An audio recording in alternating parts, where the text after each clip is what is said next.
glad that's over with. Well, time to go home.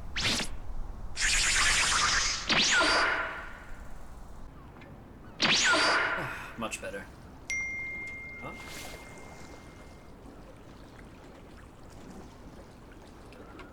Huh. It's pretty cool.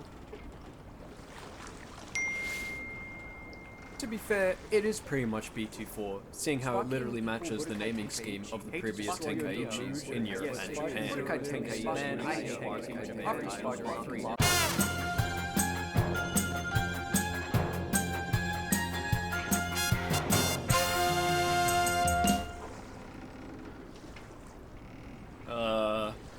Hey.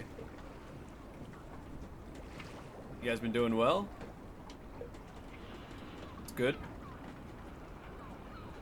Let's get right into the meat of things. You guys left some comments, and I have some answers. Just to establish a timeline, I'm writing this after the release of Sparking Zero's second DLC pack. I did not buy the pack. I do want to touch on the delay of the packs a little bit. Obviously, it sucks for the gamists among us that the new DLC characters aren't out when initially expected. But at the same time, as far as we know, they're just new characters. I don't think this game is lacking in expanding its roster anymore. I'd much rather them expand other parts of the game instead. So it's not a major loss in my eyes that everyone has to wait a couple more months for Daima characters. And obviously I would rather the DLC characters be delayed and fully polished instead of being rushed out in a game-breaking state. It's always tough with things like this where you have a season pass and content doesn't come out when it's expected to. And if anything, this is probably subtle confirmation that the game as a whole was rushed if they didn't have enough lead-in time to finish these DLCs accordingly. Or it was just a scheduling issue some producer made, or whatever. I'm not in the room while this game was and is being made, and I think it's important that we keep that consideration in mind when critiquing games as a whole. We all like good, functional games, it's why we keep buying them. Believe me, I'm gonna say some more hurtful shit about this game, but I'll always reiterate that it comes from a place of love. I want this game to be the best that it can using Tenkaichi 3 as a base. This is supposed to be the next game in the series, after all. That's all the preamble out of the way, let's start with the positives. Let's talk about some of the stuff from the last video that was addressed in the patches. There have been a bunch of changes regarding how you control your character in-game. I don't really mind these changes, I never had a problem with how this game controlled, but I was always reading up on the online scene via places like the Sparking Zero subreddit and various forums, and I've come to understand that general online neutral is in a much better place than launch. Not perfect, mind you, but better than it was. I myself don't play online matches that often. That's not why I play Tenkaichi games. But for the people that do play online, I see this as a positive, and so I thought I may as well mention it. That's basically all I'm gonna say regarding the online component of this game, so take it while it's there. What else? You can use giant characters in custom game mode cutscenes now. That's worth 4 months, right? Okay, so the game hasn't changed much in the areas I wish it did. Was I owed the game immediately shifting gears and becoming the game I'd want it to be? No, but it would have been nice. Look, I know this just isn't my game. It's not the direction I wanted the Tenkaichi series to take, and it's never gonna be that. Doesn't mean I can't complain about it, though. Comments time, alright. First one. Hate to destroy your delusions, but Sparking is the name of Budokai Tenkaichi in Japan, so Sparking Zero is literally Tenkaichi 4 without translations. This was easily the most frequent comment I got from the video, and it's also the most telling that the people who commented this did not watch the video all the way to the end. In the original video, I critiqued Sparking Zero for aspects that I thought made it both a bad Dragon Ball game and a bad Tenkaichi game. I talked about aspects from previous Tenkaichi games that were missing and how modern additions like DLC character packs, music packs, and an online focus felt like a betrayal to the series this game was aping its name from. I also felt like the game had in some regards refused to evolve from certain aspects from BT3, and felt that its advertising of mechanics like its customization screen were downright misleading. This led me to saying that I didn't accept this game as Budokai Tenkaichi 4, in spirit, of course. Obviously a bunch of people either somehow missed this point entirely or just commented without watching the video, but yes, to satiate you hungry commenters, Of fucking course Sparking Zero is Tenkaichi 4. Do you honestly think in current year I don't know the regional differences the Sparking series has had between the Western world and Japan? The title of this game was one of the largest talking points regarding articles because the Western world didn't even know what Sparking was. For fuck's sake, I pointed out the regional differences regarding the music in the video. Can you guys not understand a very basic figure of speech?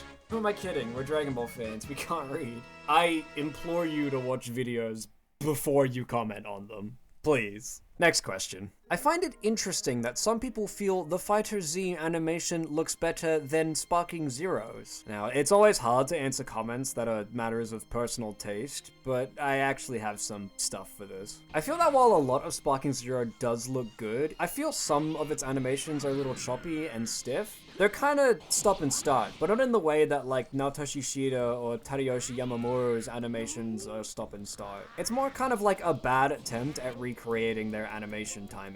That on its own isn't bad, but when the rest of the game is at 60 FPS, where every frame is a new frame of animation, it can look a little wrong constantly changing animation timings like this. I have largely the same answer for people commenting about Sparking Zero's art style. Sparking Zero is trying to match so many different eras of Dragon Ball together visually that I feel the whole game suffers from its lack of consistency. Vegeta Super is so heavily based on his design from the Broly movie, but also takes cues from Yuya Takahashi's shading. Piccolo Early is based on Minoru Maeda's design sheets, particularly in the face. Everything else is either Shintani, or Yamamoto, or Nakatsuru, or Toriyama.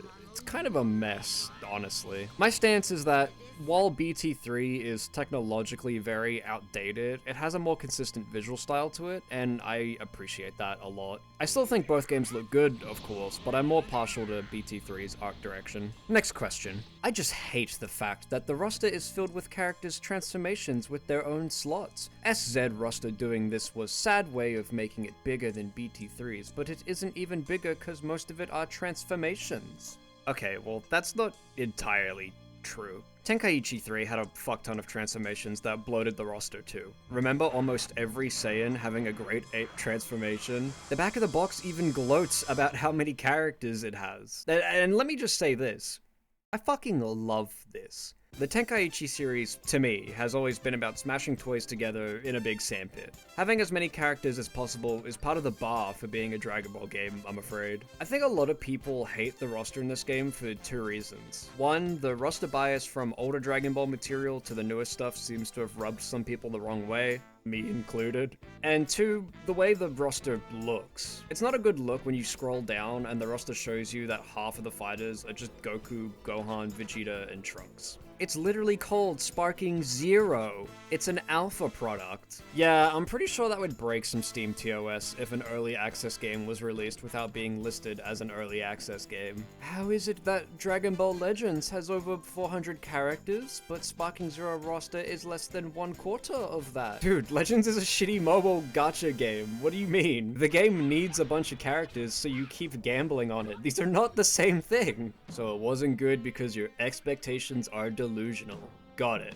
Bro wants 10 games worth for the price of one. Spoiled brat. Is it called being spoiled and delusional when you want games to retain features you liked from a previous entry while also evolving the formula and being better than what was previously made? Is that not what a sequel aims to do?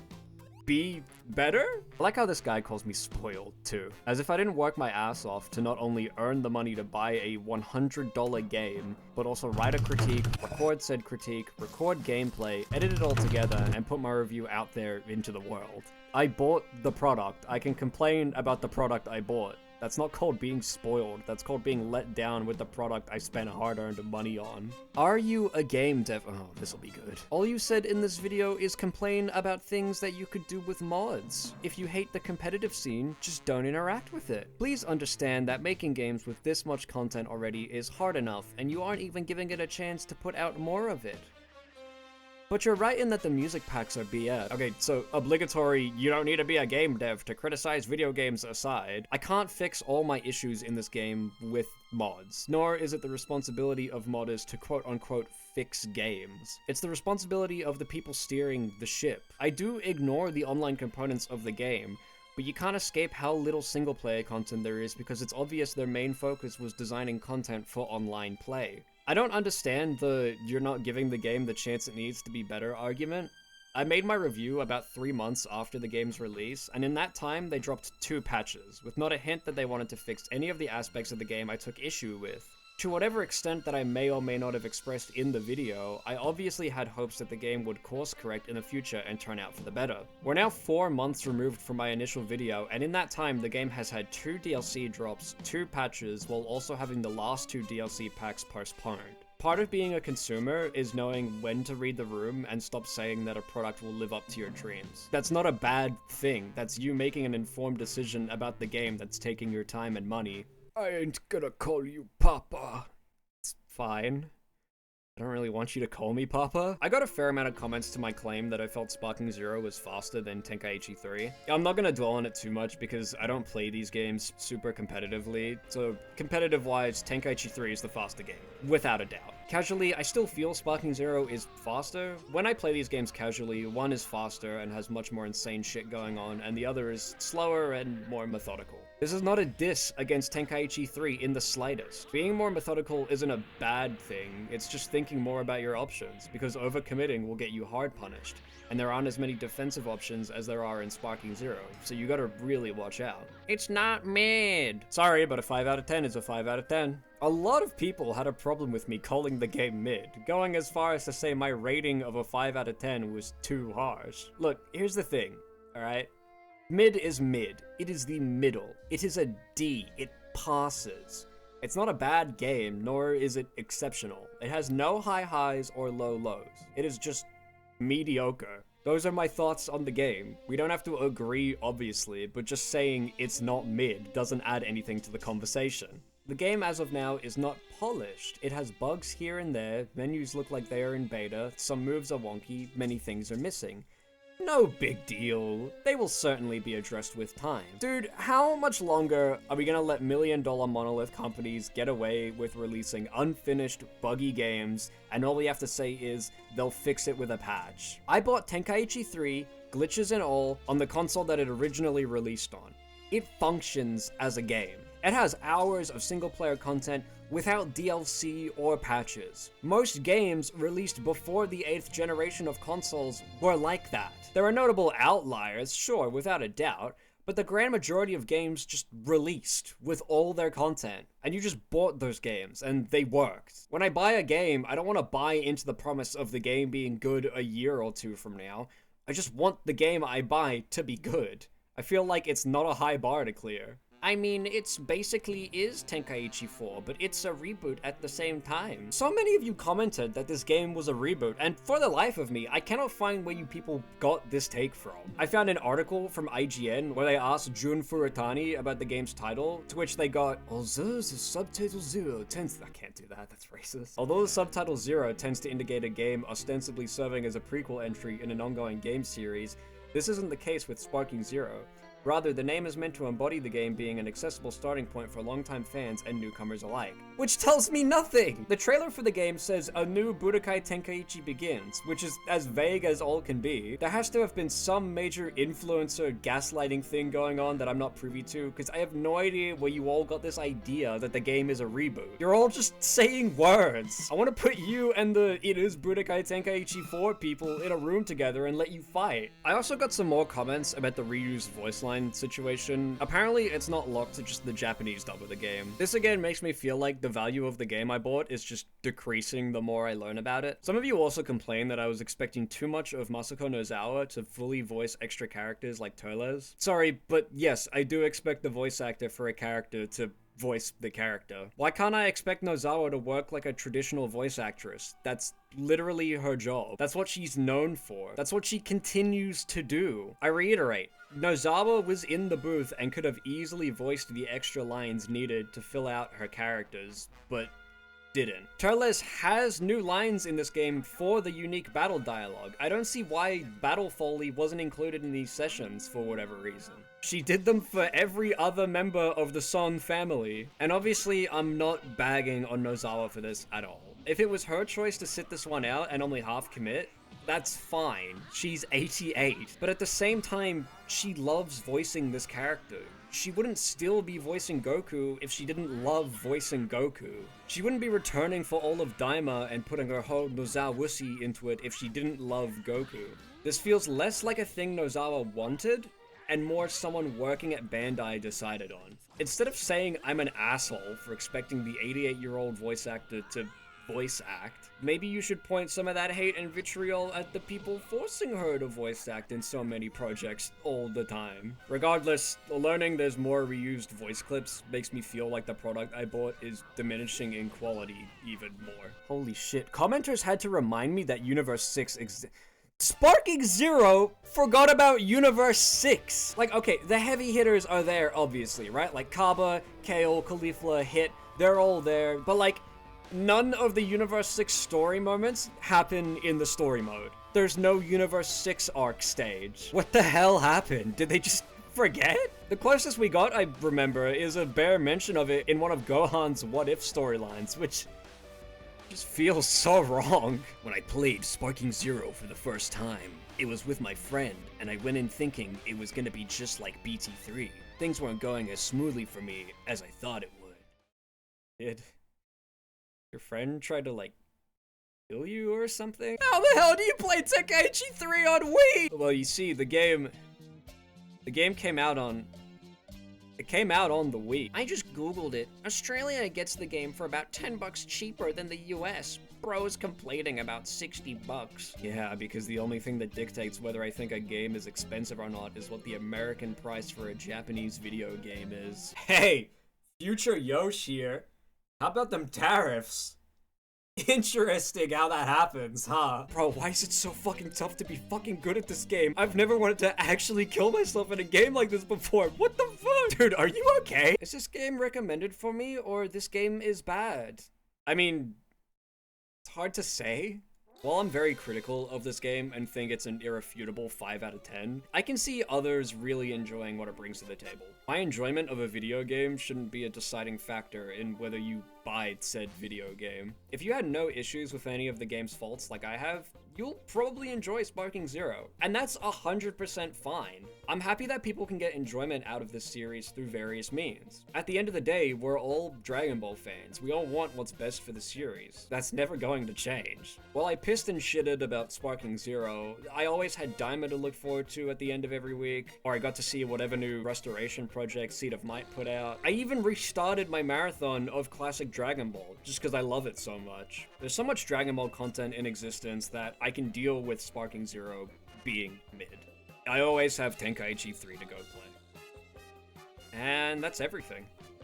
Sorry to make you guys wait for this video. I hope it was worth it, and I hope I answered some of your questions and comments. The support I got on the original video was crazy, and I am extremely thankful for it. I'm gonna try to keep the momentum up this year, but we'll see how it goes. Life kinda do be like that sometimes. Anyways, I'm off. Oh, also, I'll probably never, ever make a Sparking Zero video ever again.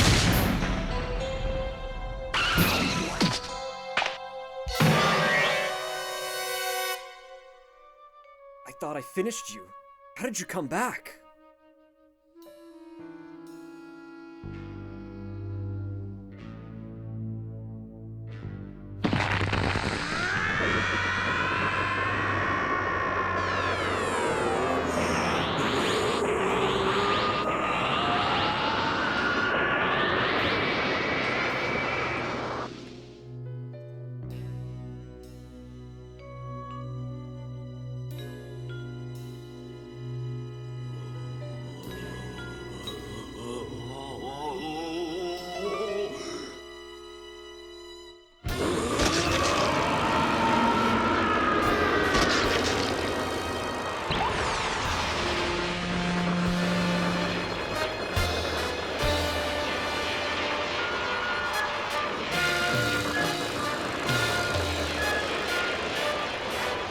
Oh my god!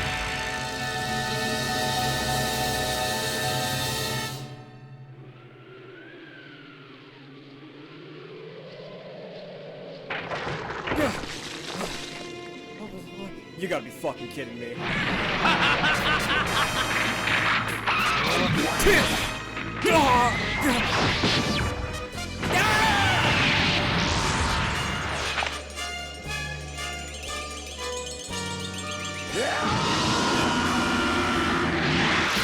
What are you doing?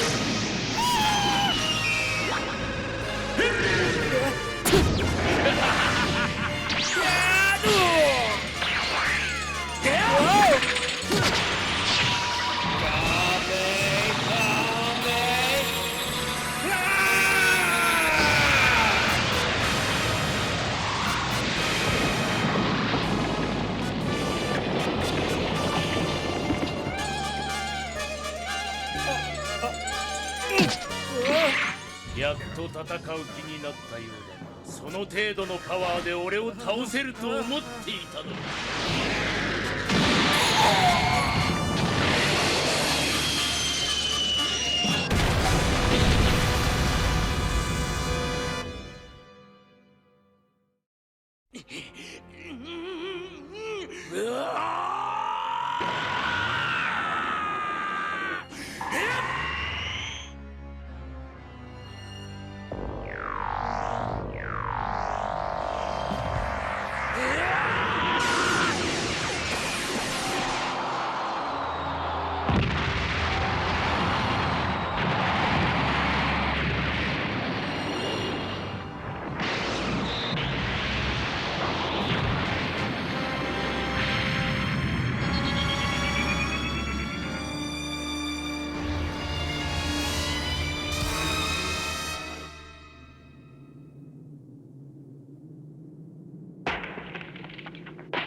It's now or never.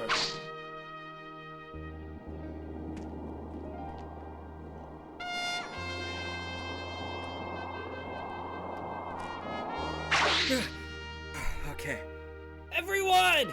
Share your power with me! I need it to defeat Sparking Zero! Let's do this together!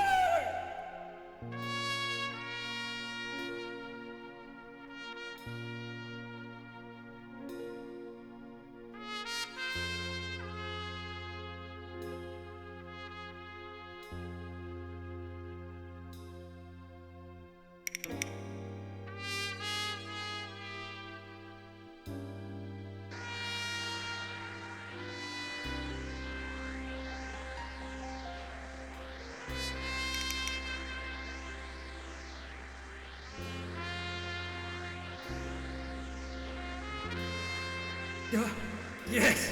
Yes! Keep it coming!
Oh shit, I almost forgot about the membership shoutout. Hey, I recently set up channel memberships if you'd like to pledge. I think it's $3 a month. You get some cool perks, you get weekly progress updates, a week's early access to videos, shout out at the end of every video and stream, and a link to a private Discord server. So if you want to support what I do, this is a way of doing it. Obviously, you don't need to pledge anything. My videos are always going to come out free of charge, no matter what. This is just a way for you to support me if you would like to. Okay, bye, have a good one. Oh no, another Nintendo kitty. Come back when your balls drop, little bro.